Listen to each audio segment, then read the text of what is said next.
Standard Mercedes lock, unlock, and lock for the front cab only.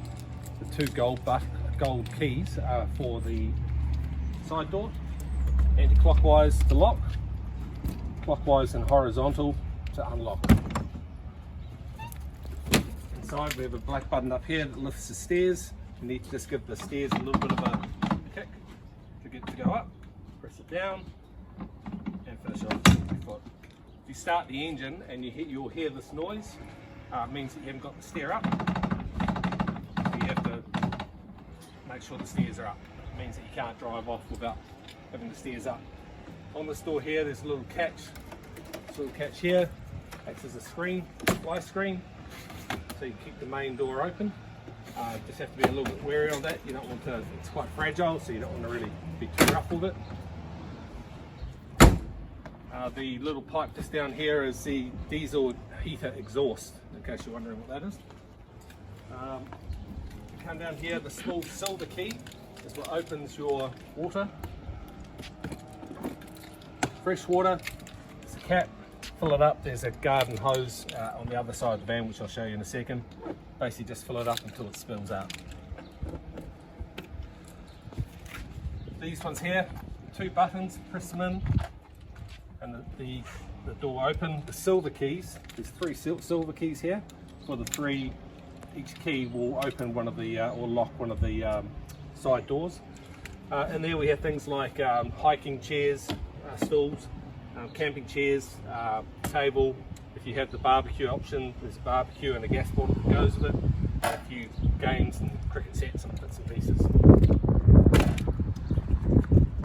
The awning is pretty simple to operate. You unlatch two latches at the top, one on both sides, and you loosen the wing nuts on both sides. Inside this cupboard here, corner, there is a pole. Simply hook it in at the top, pull out, you go all the way up. When you got it to wherever you want, you just lock it off using the wing nuts. When you go to put it back up, just again loosen the wing nuts. Same deal, put the pole in, press it forward. You actually have to push it in until about that point there where it will start to go by itself. Feed it in nicely. Lock the locks.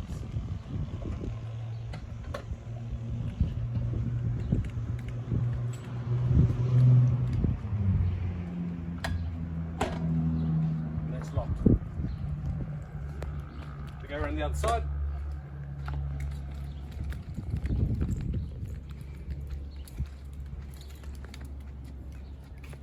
Another cupboard, press two buttons, it opens up. That's your freshwater hose for filling. At the dump station, make sure that you use potable water.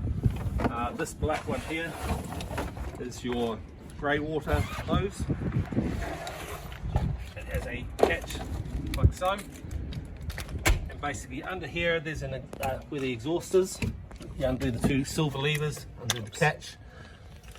Put the hose on, lock it with both sides, and then pull the handle forward to that handle there to release the water. Once it's all come out, obviously close the valve off, take the cap off, the hose off, put the cap back on. Anything else in here? We also have in here some ramps. So if you do find a campsite that you can't get the van flat, you can put ramps under whichever wheels need to be lifted up, and you drive forward onto the ramps. You never reverse onto the ramps. Always drive forward onto them, and that's simply because if you reverse onto it, you'll catch your mud guards and break those. The lovely part of camping is the toilet area set. Again, there's a lock, one of the silver keys if you want to lock it. I don't know why anyone would ever worry about locking it, but in here, with the little green tag, and that just pulls up. Open that up. As you're pouring out, press the green button as you're pouring it out into the waste, into the dump station. Then basically you just put some water in, swish it around, pour it out again, and then put a bit of water in, just enough just to cover the bottom of the set, and it just slides back in.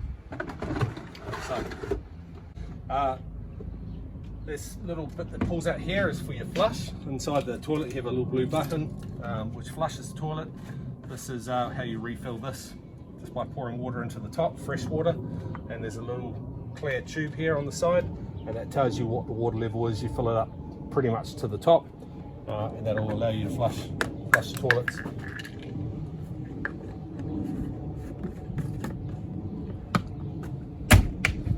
Silver key, the one that opens your fresh water hose, also opens your power,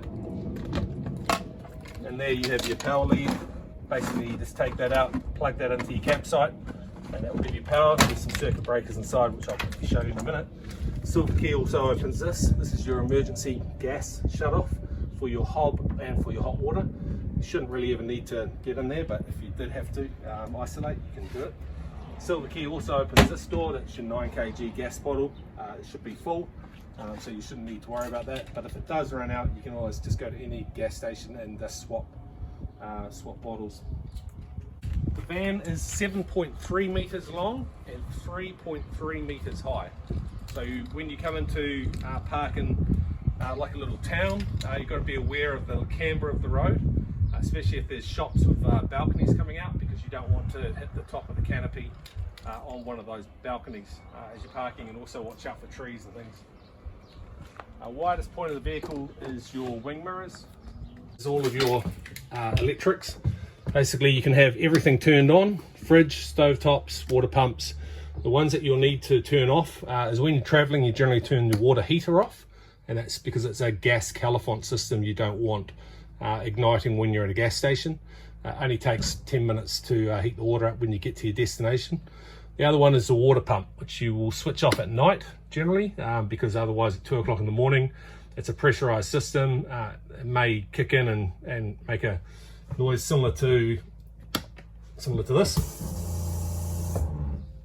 the middle of the night, and you don't really want that. The other time that you'll turn that water pump off is if you run out of water, and there is no gauge as to tell, but it has 130 litres, so you need to be frugal on water. But when it does run out of water, the pump will keep on running, and of course you have to switch it off just to make sure that you don't burn it out. The power down here and power up here, they will only operate when you're on 240 volts in a campsite. So this is the third bed. This table just pops up and out, like so. This then can be stored behind the driver's seat. There's a little slot behind the seat which you can slot it into. Underneath these seats here is your electrics. So you lift that one up. You can see here your circuit breakers. So when you're plugged into power, I can see it. when you plug them into power, you obviously switch them on. This is the battery charger, or charges your batteries. While you're plugged into power, you can turn that on. This charger will charge your main house solar batteries. This is just for the back heater. The inverter, which is this here, this will allow you to get 240 volts when on battery power off grid. Basically just flip the little switch at the bottom, you'll see the lights come on at the bottom. That means you've got power, and this extension lead is now 240 volts.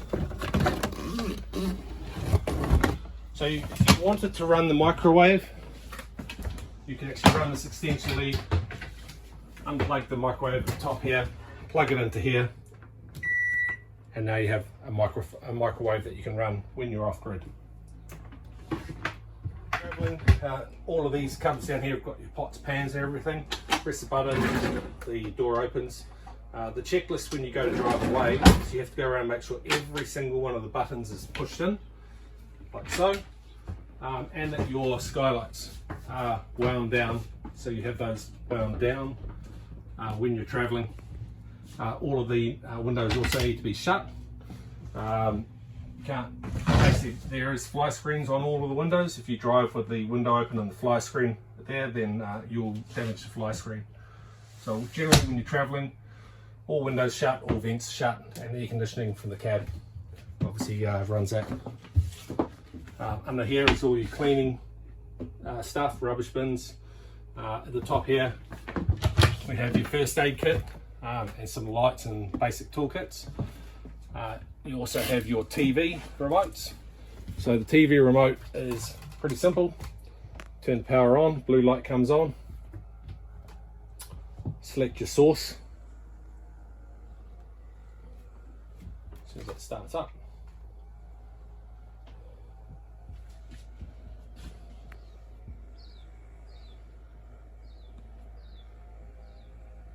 Okay, so HDMI 1, well, HDMI is for when you're watching the Freeview TV, which I'll show you how to program in a second.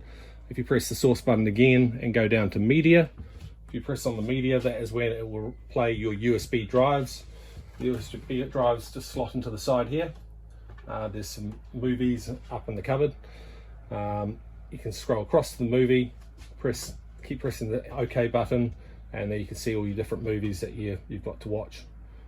Scroll across to them, press enter, and that movie will start playing shortly.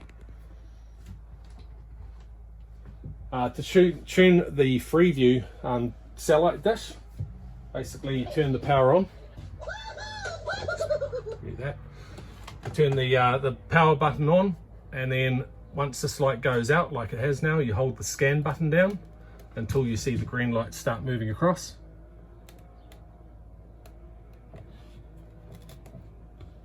Sorry, press the power button, wait till the light stops flashing, hold the scan button. Yeah, there you can see the green light's moving across. That will automatically tune all the TV stations, and then you can use this remote here to change channels up and down. Stop. The toilet's very simple. You have a basin that drops down. This shower hose turns around. That operates your hand basin. To have the shower, you just undo this, slide it to the top, and then it becomes a shower. When you're using the toilet, you have the basin all the way up, locked in place. The white lever over here opens the trap. The blue button here is the one that flushes. And then once finished, close the trap, close the lid, and that's pretty much about it for the toilet. Yep. Take up beds, these cupboards all lift up, all of these seats lift up, and they will give you access to the outdoor doors compartments. But to make the bed up, you have 3 pieces of wood. Very simple. Roll those out, grab the 2 cushions from the side, makes up that bed. The duvet mattress toppers, which are in a duvet cover now, you would just place on top. Foam one goes up the top, and the fabric one, more of a duvet style one, comes for the back. That will make your bed sheet that you'll sleep on, and it'll mean that you don't fall between the gaps. And then you just obviously have the duvet on top with the pillows. So it's nice and easy, really quick and easy to make up. The same goes for this one here. All the boards, there's 4 boards, 1, 2, 3, 4. They sit across here, and then these cushions come down to make up that bed. This one doesn't have a mattress topper, so you'd have a sheet that you'd sleep on. And this is the smallest bed, so this is the one that you would use mainly probably for kids. The biggest bed in the camper is up the top here, and that's a foam mattress topper that will make that one. If you open this up here, you have your ladder. Inside there's also things like umbrellas and such, and obviously the pole for the awning. Just hook it on, and then you can obviously climb up. And then this net here also just comes up, clips in at the top on both sides. This is a safety net to stop kids from falling out. Again, make sure that you close the vents when you drive off. The final thing to know, I think pretty much there's board games and bits and pieces, but up the top here there is actually a little hidden cupboard that opens up where we have a phone. This gives us the Wi-Fi access. So if you cannot see Epic RV as your Wi-Fi and the passcode is 1234567 then you can open this up, swipe up, it's unlocked. Just go to settings, click on the settings button, and click on the personal hotspot. As long as that's turned on, it should now work. You should be able to see it and connect. That just clips onto there and that door stays shut. Shouldn't really ever be a reason to open that, but that's how, if you do have problems with Wi-Fi, that's what you do. So at the top here we have a reversing camera, which is permanently on. If you press the V1, V2, that switches between straight at the back and looking straight down for when you're reversing into a fence or something like that and trying to judge the distance. Generally you have it on V1 for the entire time, and you can see that as a rear-vision mirror, see if there's cars behind you. There is a big queue of cars behind you. Ideally you need to pull over and let them pass. The power button at the bottom switches it off. So at night you'll switch it off when you're camping, or if you're actually driving at night you can actually turn it off if it's a bit glary in your face. Key just goes into the side, and on the dashboard down here you'll see a little glow plug symbol that comes up. When that goes out, you can then start the engine. Now that glow plug symbol may come on as you're driving. There is an intermittent fault where the sensor and see it's turned on now. That's nothing to worry about, but no other orange lights should come on, and if they do, you need to pull over and just contact us. So pretty simple to connect your phone to the stereo system. Hit the Bluetooth button and it'll come up and it'll show you paired devices. If you go to your phone, this is an iPhone, and click on settings. It'll be similar for an Android. Go to your Bluetooth, and at the bottom here, other devices, you should see Epic Bluetooth come up. Click on that. It asks you for a PIN number. PIN number for the stereo is 0000. Click on pair, and you can see there that is now connected. Epic Bluetooth is connected. We can now just go to any sounds, start playing stereo, and your volume up buttons here. Yep. There are some other features on here. You have your navigation button. You can click on that and it should bring up your maps, showing you where you are, where you can put a search in. That will only work when there's connection, so it needs to be connected to the Epic Wi-Fi or your phone. Campermate, 3 buttons on this side.